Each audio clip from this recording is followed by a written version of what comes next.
याचा आनंद आई वडिलाला कधी आनंद होतो कधी दुःख होतो, पण सद्गुरूला शिष्याचा आनंद सतत होतो. त्या आनंदामध्ये पांडुरंगाला काही कळलं नाही. सरळ नाचा लागे, नामदेव कीर्तन करी पुढे देव नाचे पांडुरंग. बरं नुसतं नाचलेच नाही, नाचता नाचता देवाचा गळाला पितांबर. तिथं कबीर महाराज चटकन होते त्या काळातले संत. नाचता नाचता देवाचा गळाला पितांबर, सावध होय देवा ऐसा बोले कबीर. साधू या संतांनी देवाचे धरले मनगटी. कबीराचं नाही ऐकलं, भानावरच नव्हती ते. जेव्हा हे सोपान काका ज्ञानोबा या सगळ्या संतांनी साधू या संतांनी देवाचे धरले मनगटी, काय झाले म्हणून त्याच कले जगत येते. हाताला धरल्यावर त्यांना काय झालं. असा गुरुप्रसाद, एवढा गुरु महिमा, एवढा देवाला आवडतो. आपण बोलतो ज्ञानेश्वरीवर. ज्ञानेश्वरी, ज्ञानेश्वर महाराजांनी कितीवर ज्ञानेश्वरी केली. कारण पहिला जर गुरुचा विचार केला, देवते संत देवते संत, किंवा तू भक्त मी देव ऐसे करी. कृष्ण अर्जुन,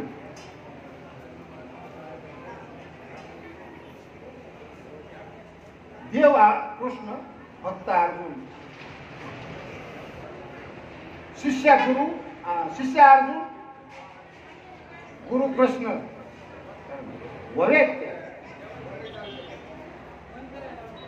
ज्या वेळेला पहिल्या अध्यायाच्या पुढे सरकले आणि पहिल्या अध्यायामध्ये अर्जुनाला संसार करण्याबद्दल भ्रम आला, युद्ध करण्याबद्दल भ्रम आला. त्याला समोरचे सगळे नातेवाईक दिसायला लागले आणि मी यांना कसं मारू ह्या विषयात रथाच्या खाली उडी टाकली. आणि रथाच्या खाली उडी टाकून देवाच्या मुखाकडे बघितलं, मी युद्ध करीत नाही. आणि म्हणजे काय झालं अर्जुना, काय झालं. देवा तैसे मज झाले, हे मन खांती घासिले, आता हित काय आपले तीही नेणे. कारण त्या नातेवाईकाला बघून माझं मन हरमिष्ट झालेलं. त्यांचे चेहरे माझ्या मनातले जात नाही, तो भ्रम माझा निघत नाही. म्हणून देवा तैसे मज झाले, हे मन भ्रांती घासिले, आता हित काय आपले ते नेणे. श्रीकृष्णा तो निके सांगावे,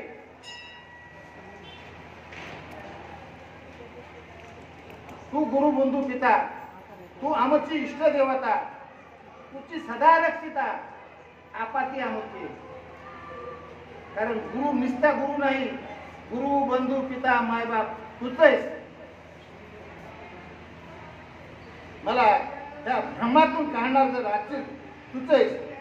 खरं सांग, मी युद्ध करू का नको. उचित काय आम्हा जे विचारेना धर्मा, ते झडकरी पुरुषोत्तमा सांग. आता माऊलीच्या वगैरे का गोडे सांग, आता झडकरी पुरुषोत्तमा सांग. आता अरे हे सकळ गुण दे कोणी, जे उपदाराचे माझे म्हणी, ते तुझ्या वाक्या वाचून न जाय. कृष्णा माझा गुरु हो, माझा मायबाप हो, मला वाक्य सांग. माऊलीने गुरु परंपराची सुरुवात जी वाव्यात केली. कृष्ण अर्जुन दुसऱ्या चौथ्या अध्यायापासून गीता ज्ञानेश्वरी साधकाला ऐकण्याकरता खरीद. चौथा अध्याय, आता दुसरा अध्याय, चौथा श्लोक, चौथ्या श्लोकापासून सुरू झाले. 7वा श्लोक मेन प्रश्न तिथं त्याने केला. आम्हा काय उचित ते पाहता नस पुढे येत, जे मोहे येणे चित्त व्याकुळ माझे. तिमिरा विरुद्ध जैसे दृष्टीचे तेज भ्रंशे, पाशीच असता नशे न दिशे वस्तू जात.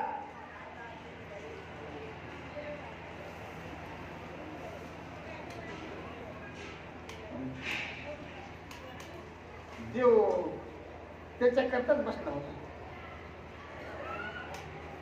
कारण ज्या वेळेला गोपाल अवघात महाभारताचं युद्ध संपलं, कलियुग निघणार होतं. कारण कलियुगाचं आयुष्य लिहून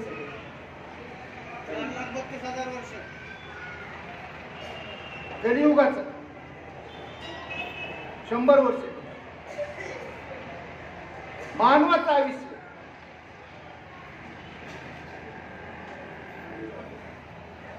ते त्या टायमाने भगवंताने जाणलेली. तुमची आमची कीव करून त्या आयुष्यात अर्जुनाच्या निमित्ताने जर मी गीता सांगितली आणि माझ्या सत्पुरुषांनी, माझ्या भक्तांनी, संतांनी, महात्म्याने ह्या गीतेचा जर प्रसार केला, तो मानव जीवनमुक्त देहात असतानाच त्याचं मरून गेलं, जिवंतपणीच गेला. मरण माझे मरून गेले मराठी. पण त्याला एकनिष्ठपणा लागतो. सद्गुरूची सेवा एकनिष्ठपणाने केली. म्हणून अर्जुना, अरे अवघी ह्या मनबुद्धीच्या राहटी. मी काय बोललो माझ्या बोलण्यावर थोडं लक्ष असू द्या, कारण मी लयच पाहत होतो. इतकं ज्ञानच नाही मला, पण कसं इथं भगवंतांनी काय तुमच्या लोकांनी गोष्टी हे मला काय कळत. अवघी या मनबुद्धीच्या राहटी अर्जुना, बांधून एक निष्ठेची पीठी, ती मज मज किरीटी निक्षेप केली. तू काहीच करू नको, फक्त तुझं मन आणि बुद्धी गटुडं बांध.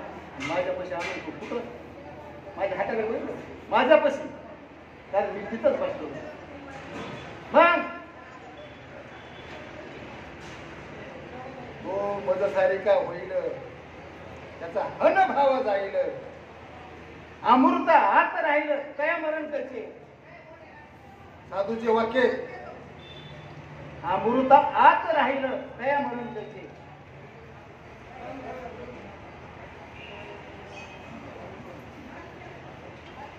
ज्ञानेश्वर माऊली गेले, नामदेव राय गेले, का त्यांचा उत्सव आपण एवढा करावा. जाऊ द्या मागायला संत एक किसन बाबा, ज्ञानेश्वर माऊली, भगवान बाबा, वामन भाऊ, का उत्सव. मरण माझे मरून गेले. अरे असताना तर तुझं गेलंच गेलं, पण तुझ्या देहाच्या पाठीमागे सुद्धा तुझे अमर कीर्ती आहे. पण या मनबुद्धीच्या राहती, कारण त्या बुद्धी आणि मन ह्याच्यासारखं चंचल वारं सुद्धा नाही. याच्यासारखं चंचल वारं सुद्धा नाही. इतकं चंचल आहे ते. बुद्धीची सळी त्या बुद्धीला सारखं सळीत आहे. कसा मी निश्चय करा, निश्चयाशी टाळी, कसा मी धैर्यवान व्हा, धैर्याची हातपळी मिळून जाईल. ते मन केवळ राहो तरी न सापडली, राहत वया थोडे त्रैलोक्य.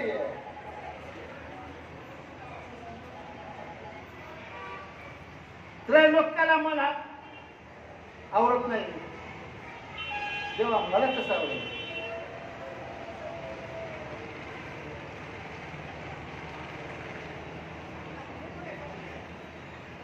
खरंच एक म्हणजे तुला आता मन बुद्धी जर एका जवळ आणायची जर म्हणलं तर तुला अवघडच आहे. मन एक तिच्यावर राहिलं, तुला अम्माशी सामने येईल, ते विशेषही घडेल तयार लागेल. ते निश्चय मन कसं होईल ते मला सांग.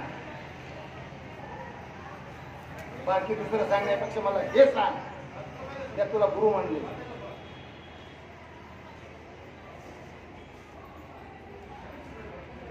मग भगवंत म्हणले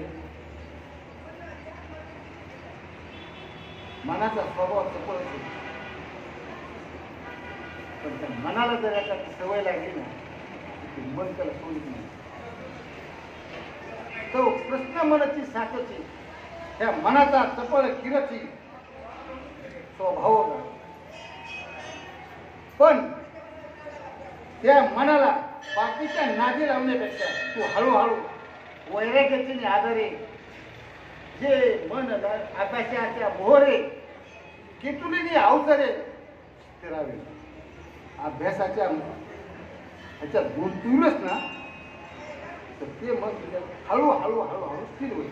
आता तुम्ही एक सांगा, अभ्यास अनेक प्रकारचा अध्यात्माचा अभ्यास आला, बाकी पुस्तक वाचण्याचा अभ्यास असू द्या. मी काय बोललो, कृष्णाने सुद्धा तिथं सांगितलं नाही तू अध्यात्माचा अभ्यास करणार, तू अभ्यासाच्या मोहरे कोणता अभ्यास करायचा, तुला कोणतं पुस्तक वाचायचंय, पण त्याच्यात जर ते पुस्तक वारंवार वाचत गेलास तर तुझं मन तिथं चित्त. मग हे त्याला सांगायची काय गरज आहे अर्जुनाला. अर्जुन अध्यात्मच वाचणार आहे ना, त्याला इतकं बारीक बोलण्यापेक्षा. मग तू जर ह्याच्यात जर मन घातलंस आणि त्या मनाला जर एक गुढी लागली, पुन्हा देव म्हणते अरे मनाचे एक निके जे गुढीची ठाया सोके अनुभव सुखाचे कौतुके जाईल दावीत जाईल. काय बोलतो मी, मनाचे एक निके त्या मनाला जितकं कळालं ना अनुभव सुखाची जाईल. कारण कुठल्या गोष्टीला एकदा चिटकलं मन, तुकाराम महाराज म्हणतात ना लालचावले मन ते जीवेन सोडी जीव गेला तरी सोडित नाही. तुकाराम महाराजांनी खरं ज्ञानेश्वरी तुकाराम महाराजांचा गाथा नाथ महाराजांचा भागवत शब्द बोलण्यात वेगळे, महाराज कृपा करून एकच अर्थ फक्त मन बुद्धीची आराखी बांधून एक निष्ठेची महत्वाचा शब्द वापरला आहे. फक्त त्या मन बुद्धी आपण कशा एका जागेवर आणायच्या ह्याचा आपण विचार करायचा आणि त्याचा विचार करण्याकरता भगवंताने अर्जुनाला की माऊलीने त्या ओवीत विश्लेषण केले. मनाचे एक निके, मनाला जे पाहिजे ना मनाचे एक निके जे गुढीची ठायास होते अनुभव सुखाची कौतुके जायचे. आता मनाची एक निके तिथं तुला काय सांगायची गरज आहे, तू ज्ञानेश्वरीच वाच, तुला मनाची एक निके ज्ञानेश्वरीच वाच हे सांगायची गरज नाही. पण तू जर त्या मनाला ती गोडी लावली जीवेन सोडी ऐसे झाले तुकाराम महाराजांप्रमाणे लालचावले म्हण लागणीशे गोडी ते जीवेन सोडी ऐसे झाले. म्हणून जीवनात सद्गुरू पाहिजे, हे करण्याकरता सद्गुरू पाहिजे.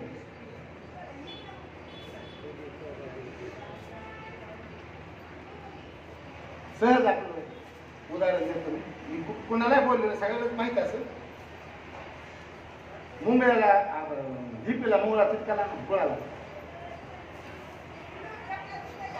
घरचे माहिती गेल्यामध्ये त्या कपड्याने हाणतात मुंगळे, ज्या मुंगळा मूर्ख त्याने घातले ना गोळा झिपी पहिल्या झिपी होत्या, आता ह्या झिपी पण बारीक येतात.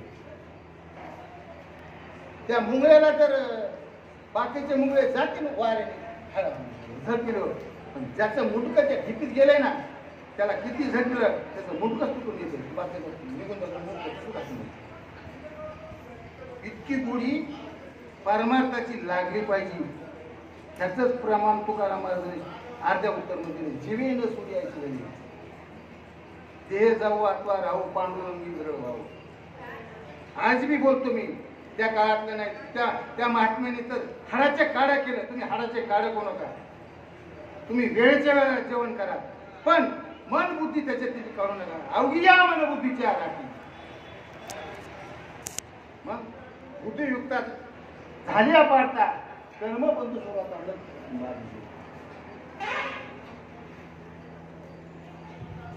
महाराज अर्धा तास एक तास मी त्याच्यात बंधन पडायला लागलेलं आहे.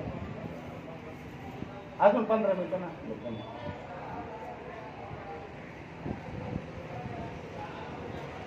महत्वाची गोष्ट जीवनात सद्गुण पाहिजे.